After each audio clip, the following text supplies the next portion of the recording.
kami sa tulay din, swerte na mapay mo. Love, love, love. Ayaw ko na sa'yo magpa-jer-jer. Kailan kayo huli nag-jer-jer, ma'am, ni sir? Tagal-jiran, sukad nung pagdating niya sa bahay, kamot-kamot ko sa puto. Hindi ako pa-jer-jer. Alam naman, sipsipin ko yun sa kanya, ay nasa balat na kadikit na. Anong kanta mo sa kanya, ma'am, na ngayon nahiwalay na? Wala na bang halaga? Sige. Marami ang nagtaka. May nagsabi na bulag daw ang aking mata. I love. Anan bang umibig na walang hanggan? Ganyan ba kayo, ma'am, bago mag-jer-jer? Oo, nakaganon ba ako sa kanya? Oh?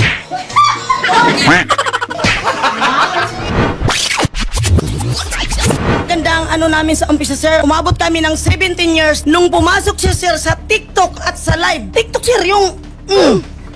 Ngayon, sir, nakakilala siyang byuda. Upat ang anak, taga Bicol. Pagkatapos, doon na mukhang umasim na ang pagmamalya sa amin. Pag gusto niya, ginagawa niya sa akin. Pag hindi ko nasunod, siya na nakit sa akin. Tingnan mo, sir, yung mga sugat-sugat ko rito, ginanon niya ako nung sinasakal ka ang araw. Tapos pinalo pa ako ng tubig na mineral. Ako na nagtatrabaho, ako na nagmamalingki, ako papalutuin niya. Minsan yung pinapag-awayan namin yung ano... Jer-jer. Ano po yung jer-jer? Ganyan lang, sir.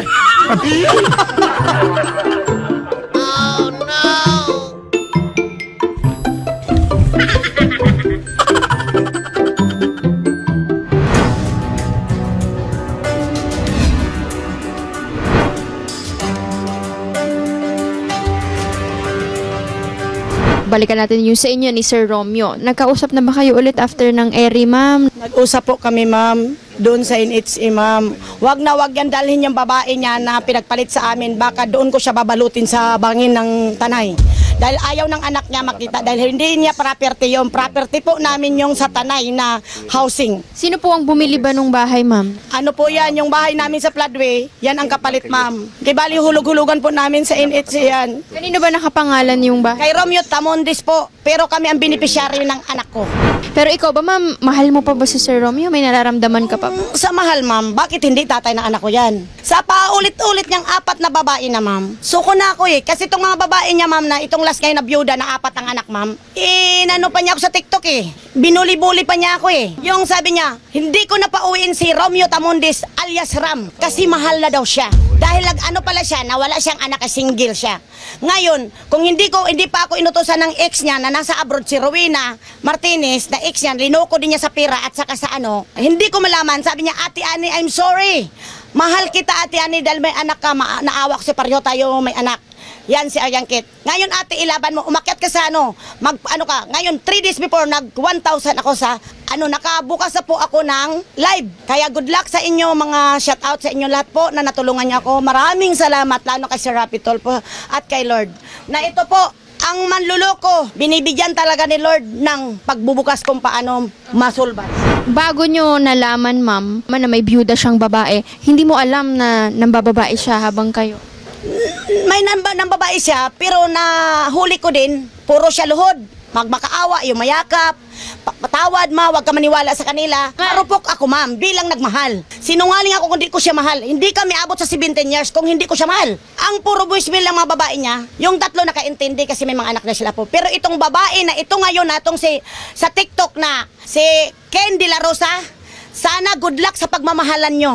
Nangupahan kayo ngayon, tapos ako ang pahirapan mo. Salamat sa Panginoon. Alam mo na may pamilya si Romeo. Hindi kami kasal. Sakal lang. Dahil kasal ako sa una, hindi ako sinungaling. Paano ba kayo, ma'am, nagkakilala ba ni Sir? Borders po namin yan. Doon sa Jenny sa Floodway. Nagsabi siya, saan yung may-ari nitong tapsihan, yung tindahan? Kasi po, gusto daw niya ako kainuman. Ang sabi ko, ba't gusto mo ako makilala? Ayun na, sabi niya, mahal kita. Sabi ko, paano mo ako mahalin? Ay, may asawa ko. Naaagaw pa nga daw, sa papel lang daw kami kasal. Hindi daw ano. Akala ko nga totoong pagmamahal mo, plastic ka. Pero ano yung pinakapulot dulo, ma'am? Bakit napuno ka na, nagpatulfo ka na at ayaw mo na talaga? Sabi ko sa kanya, nung nabuking siya doon sa OFW, nagpasok ako ng katulong yaya, doon sa anak ko. sa manager. 8,000 isang buwan ko. Panay ginulo kami at anak ko sa mga messenger ng mga babae niya. Kaya daw ako iniiwan, din daw ako magaling mag-ipit-ipit. Eh di wow. Sino nagsabing paanong ipit-ipit? Sino po nagsabi? Yang babae niya ngayon na byuda, tinawanan niya ako. Kaya sabi ko, magpakaligaya kayo ni Romeo kahit nangupahan kayo. Enjoy for life. Yung babae na yan, salamat, good luck, iyong-iyo na siya. Wag na wag ka talaga pumunta sa housing dahil hindi mo property yan kahit piso wala ka. Buti nga yung motor binigay ko kay Romeo sa service kasi mag-sustento daw siya. Yun ang pangako niya kay Idol. Naintindihan mo? Ngayon ka lang na in love. Sana all. Dediretso po tayo dun sa barangay, ma'am, para magkausap na kayo tulad ng huling bilin ni Senator na magkausap at magkapirmahan po kayo. Okay, ma'am? Samahan po namin kayo. Kap, good morning. Kaya po ako ay lumapit na talaga kay Sir Rapi Tulfo dahil hindi ko na kaya. Baka ako ang bumigay. 4 na po na panluloko niya, 4 na babae. Ang ginamit niya, una, patawad. Pangatlong OFW, tawad pa rin. Kasi inaaway ako nila. Wala akong pakialam sa pambabae niya. Wala akong pakialam pagka-single niya. Ang pinaglalaban ko dito, manliligaw sa, yung pagkatao ko, sinisira niya sa mga babae. Binababoy niya ako. Ano yung klaseng pambababoy, ma'am, na nasabi nyo na sinisiraan kayo ni Sir? Yung naliligaw po siya sa isang tao. Sa niya, masamang ugali yan kasi ganito ganun. Lahat ng bagay sa kung kinakailangan niya, nakatago na yung masikreto, ibutingting niya para lang siya masagot ng babae, para lang siya makajirjir. Ganun. Hindi ako naninira dyan. Kahit tanungin mo kung sino, hindi ako ganun na tao. Kasi may pinag-aralan ako, security ako. Pero totoo ba, sir, na 4 na beses ka daw ng babae po? Hindi totoo yan. Wala kang ebidensya sa akin na ganun. Ilabas mo ebidensya kung may babae kung ganun karami. E di magpakulong ka. Alam mo kung bakit? Nandyan yung mga ebidensya, mga voicemail pa nang galing abroad na linoko mo rin sa pira. Ayan ha, ito sa mga cellphone kahit iparin ko baka mapahiya ka sa buong mundo. Kasi dinidiktahan ka ngayon ng byuda mo na 4 ang anak na di mo anak. Hindi ko alam kung anong linason mo. Nakakilala mo lang yan sa TikTok at saka sa live. Kayon, may nagturo sa akin yung isang ex mo na pangatlo na si Rowena na nasa OFW ngayon, parating na kasi ididimanda ka rin sa panluloko mo, pamimira mo. Ipakita mo yung evidence. Evidence kailangan mo? Normal. Oh, labas mo anak sa tatay mong pinakapugi sa mundo. Ikaw ba, sir, mahal mo pa ba si ma'am or... Ayaw ko na makipagbalikan. Basta balik niya mga ID ko sa SS. Wala na siyang karapatan sa akin eh. Hindi naman kami kasal niyan, live-in lang. Oh, ayan ka po. Evidence kailangan niya? Why? Explain. Oh, ayan siya. Ayun yung babae niyang gurang. Ilan taon na po ba ito, ma'am? 49 na daw yan, sabi ni Rowena. Gusto niya daw sa walang may magkaanak na lalaki. Eh, sana magkaanak na lalaki. Good luck. People of the Philippines, respect. Ayan, nandiyan pa siya sa motor namin. Yung motor namin, yung founder natin, yung property natin, lahat na property sa tanay, atin yun. Walang 5 yung babae mo ngayon. Tapos ang sarap-sarap sasakay sa Mio. Kaya nga tinuwad ko yung Mio eh. Bakit siya sasakay? Property to property. Huwag kang paganong-ganong kaya hindi ka nagwapo. Akala mo, buling kita. Hinabol ko yung panggagap. Hinabol ko yung karapatan ng anak ko. Sabi mo kay Idol, bagsustinto ka ngayon na... Hindi ako na-train. Ay, nakulong yung kilala ng ulo hanggang paa. Yung motor, ma'am, sino po ba ang nagbayad nun? Or Kami dalawa. kayong dalawa? Ako may trabaho. Ang nakapangalan sa akin lahat yun. Nagpunta ba kayo dito para maayos? Yes po, wala mo na. Oy, dahan-dahan. Sorry po. Dahan-dahan. Kasi hindi kayo makakaayos kung nagsisigawan kayo. Di ba? So kung gusto mong magkaayos, ano gusto mong gawin niya para sa inyong pamilya? Bago kami umalis sa harapan ni Sir Rapi Tulfo sa table, sabi niya, 4 na lang ang kaya ko kasi paano naman yung sarili ko at mayroon nga na siya bubuhay na di niya anak. Pumayag ako doon, kaya sabi ni Idol, pumunta ka sa barangay at doon na kayo kay Kap mag-settle. Yun. Direct po, ngayon sabi mo, di kayo magsustento, kayo wala trabaho, ay di wow. Kung ganon, sa harap ni Idol Rapi, nagkaroon kayo ng pangako. Yes po. Ganapin mo na lang yun para yun ang umpisa para kayo magkasundo muli. Yes, Kasi ito mo, nakakaawa naman. Yun na yung sinabi doon. So, okay ka na dun, sir, sa 4,000? Total, nag-agree naman na... Sa ngayon, hindi ko pa ma-promise yun kasi mawalan ako ng trabaho. Ano ibibigay ko? Kung sakali, meron kayong kasunduan, pwede mo naman itong pakita sa trabaho na naging maayos sa bandang dulo. Huwag ako, Romeo. Hindi ko na problema yun dahil wala kang lahat kasi ng panluloko mo, kahit sa mas gustuhin mo yung ginusto mo yan na buhay, karapatan mo yung panindigan mo. Ha? Ang galing! Huwag ako, Rom! Usapan, sustento, pag magkaroon ako ng Ay, trabaho. hindi ako papayag pag magkaroon, ma'am. Hindi din ako pipirma pa ganyan. Walang ma-viral kung walang manluloko. Manluloko ka eh. Bakit? Sino bang gusto na makita yung mga mukha natin sa buong mundo? Kasalanan ko ba? Kasalanan nyo ng babae mo. May barangay naman, bakit pa makarating doon? Kasi, tinatawanan mo ako, ang sabi mo ha, yung barangay, hindi kaya mo ba pumunta kay Shirapi o ngayon? Huwag ako rom, dahil hindi ako takot basta sa tama ako. Hanggang hindi ka tumupad sa pinirmahan mo dito, sa gawa mo na nakabidyo ka, hindi ko ipatanggal yan sa buong mundo. Tandaan mo, itaga mo sa bato, PWD mo ako, inapakataka ng pagkatakot, pati anak mo, puro stress. Alam mo po, ganito po yan ha. Kahit po sinasabi mong Teka. wala ka na pong trabaho dahil meron ka pong katungkulan, obligasyon, responsibilidad sa iyong anak. Kaya yan po ay ginagawan po ng paraan na kahit wala ka pong trabaho, yung pong 4,000, gagawan mo po ng paraan yung buwan-buwan dahil ito po ay minor. Ay hindi po. Pagka po ganyan kasi ang mangyayari na magmamatigas ka, hindi po magiging maganda. May mga paraan po dahil may obligasyon ka po at responsibilidad niya sa anak mo. Hindi man kayo kasal, legal mo namang anak yan. Kurang yan. Basta may trabaho ako, kaya ko nang suportahan eh. Kaso pag na-floating ako, anong ibibigay ko? O di may trabaho ka pa rin po kung floating ka. Di po ba? Floating is means connected ka pa rin po sa work mo. Di po ba? Hindi ka po tanggal, floating ka lang. Floating ka because of the investigation siguro na nangyayari dito. No sir, siguro pag mapakita mo na nagsettle na kayo and then okay na. Kasi si Papa kasi masyadong nanloloko yan kay Mama eh. Alam mo na may babae ang papa mo. Paano mo nalaman? Nahuli siya ni Mama, natutulog sila, biglang tumawag. Yung babae. Ito ba yung byuda daw na babae or iba pa? Iba po, yung Rowena. Tapos nag-chat po sa amin yung Rowena, tumawag kay Mama. Tapos bigla pong binigyan si Mama ng pangalan sa TikTok. Tapos nakita yung mga ginawa nila Papa sa live lagi. Imanda na lang kami ng anak mo, anak mo, period. Salamat ka, pasensya na. Ano? Huwag ako, Romeo. Ali lang po ka muna, makinig ka ha. Yun nga, mag-settle nga ako. Sige, magbigay ko 4,000. Pero yung mga ari-arian natin doon, kung magkaroon ka ng lalaki, nakapangalan sa akin mga tricycle doon, hindi nila pwede galawin. Oh ha? Lahat na property sa anak namin yan. Dahil pinaghirapan natin tatlo yan. Wala ka. Kung gusto mo magpundar ka, ako din kung malalaki ako. Pero siguro, Panginoon, hindi ko naman. Kung makita mo ko, ispatan mo ko naman lalaki, goodbye Philippines. Okay? Laban! Ano na yun? Kasi nakapangalan sa akin yun.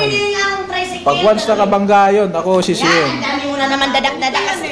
Nang naipundar niyo ba yun? Yes po! Sa pagsasama Pati yung Mio, lahat. Property to property nga, di ba?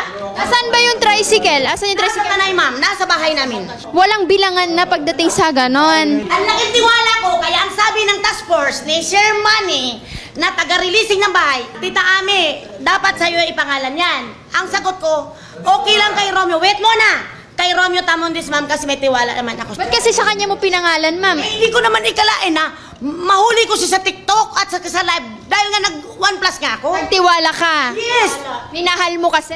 Minahal ko yan mula ulo hanggang paa. Ay, hindi pwede tumira doon yung babae mo. Ganito na lang gawin natin, ma'am. Yung 2 bahay or property na yon, doon na lang sa anak nyo. Tricycle ka niya. Pumayag ka na nga na Mio gamitin mo. Property friend, okay lang kahit sumasakay yung babae mo. Love, love, love, love. Pa! Mahiya ka sa sarili mo. Love, dapat ako ang nasa dibdib mo. Inabando mo kami. Halos mabaliw kami, mangamba kami sa tulay din. Swerte ng babae mo. Love, love, love. Hindi ka naman ano. Kasi, ang tanong ni Serapi, anong pinagawa niyo? Jir-jir. Ayaw ko na sa'yo magpa-jir-jir. Kailan kayo huli nag-jer-jer, ma'am, ni sir? Tagal-jiran, sukat nung pagdating niya sa bahay, kamot-kamot siya sa buto. Hindi ako magpa-jir-jir. Alam naman, sipsipin ko yun sa kanya, ay nasa balat nakadikit na. Nagalit pa sa nung binidyoan ko habang nagganyanan siya sa tanay kami nagpagawang bahay. Sabi niya, sabi ko, I love you, love. Oh, nahiya ka sa sarili mo. Oh, love. Ngayon, ipabiral kita, nakakulong ka na. Makakulong ka na. Yung Mio is, pumapayag po ba kayo na sa kanya, tas yung tricycle, ma'am, is sa anak po ninyo. Ganun ba? Hindi naman yung ganun, ma'am. Tricycle na yan, doon na lang sa anak ko. Yun nga, basta suporta, hindi ko malain yun. Basta yung gamit namin sa hindi pwede At saka ibigay sa yung iba yun. siya daw ang magbabayad sa 2 housing. Basta maganda yung plano niya sa Bahay na akin. yun, hindi na ako magbabayad doon. Kasi, hindi na ako nakatira doon eh. Kayo na magpatuloy. Hindi na kayo magbalikan ni sir, pero baka pwede maging magkaibigan na lang kayo para sa bata. Yung babae niya, si Losa. Okay lang na maging friends kayo, kaso selosa lang yung bago. Problem is for the Philippines kasi politikong tao to. Yes, of course not because tamon this, friend. Idol, maraming salamat. Kaya patumpak-tupak, ipapakulong ko talaga to, Idol. Kasi nung kasi ako nasa mental hospital at anak ko stress. Idol, I love you. Sana marami ka pang matulungan na katulad ko na PWD. I love you, Idol. Lada si kapitan namin. Ipaglalaban ko yan. Saan? Maag ka mo na mag-ingay na susi ng motor, ha? Disturbo ka. Magpasalamat ka, Idol. Napakulong kita. Okay. Anong kanta mo sa kanya, ma'am, na ngayon nahiwalay na? Wala na bang halaga? Maling tao pala yun. Ginalingan ko pa naman. Sige. Marami ang nagtaka. May nagsabing na bulag daw ang aking mata. Ang sagot ko, hindi bali ng bulag. Masarap ang mapusin sa gulong ng damdamin ko, I love. Basta makita lang kami sa buong mundo. Pinaglaban ko ang karapatan namin. Idol! Kita talaga, Lord. Sing. Anan bang umibig na walang hanggan? Ganyan ba kayo, ma'am, bago mag-jerjer? Oo! Nakaganon pa ako sa kanya. Oh. Sa pagkakamali, ginalingan ko pa naman.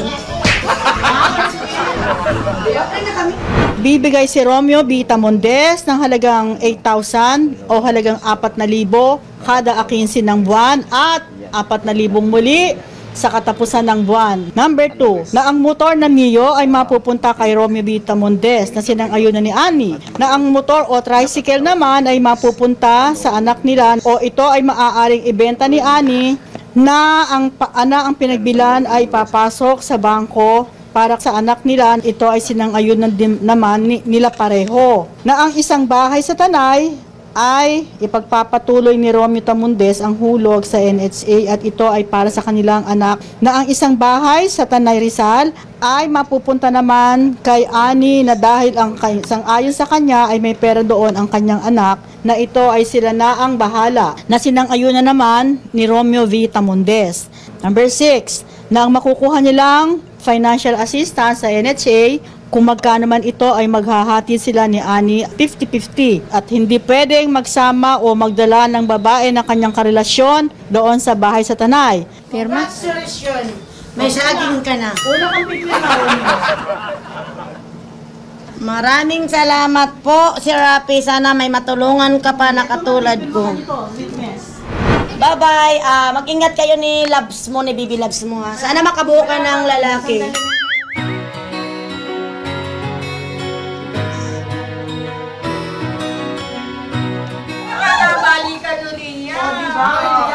Patay tayo diya, day!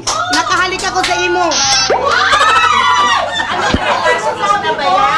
Mahal ko naman talaga to, pero okay lang. Hopefully, dumating yung araw na malay natin at the end kayo pa rin. Basta ako, handa kong binigay ang kaligayahan niya, at least na lumuwag na yung dibdib ko. Sir Rapi, maraming salamat.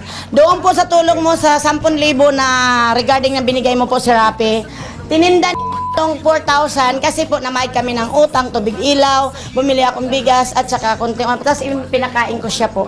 Yun po, ayun, pinahalagahan namin yung paninda na halagang 4,000 po. Maraming salamat sa inyo. Sana may matulungan po kayo. Mahirap ang binigyan ng kabuhayan, mga tao na binuhay ang pag-asa na naglaho na mga taong sumuko na sa buhay ibinangon niya. Idol, napakasarap. Panoorin nyo guys, ha. Yan. Yan.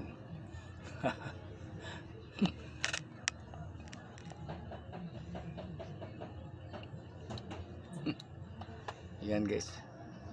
Yan. Yan. Yan guys. Nakakatawa yan guys. Panoorin lang nyo guys.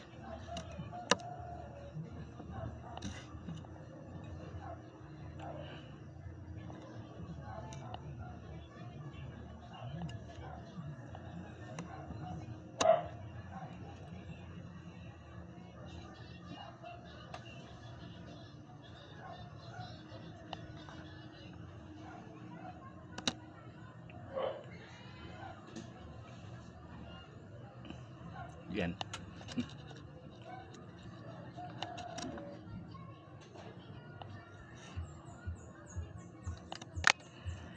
Peace. Okay guys.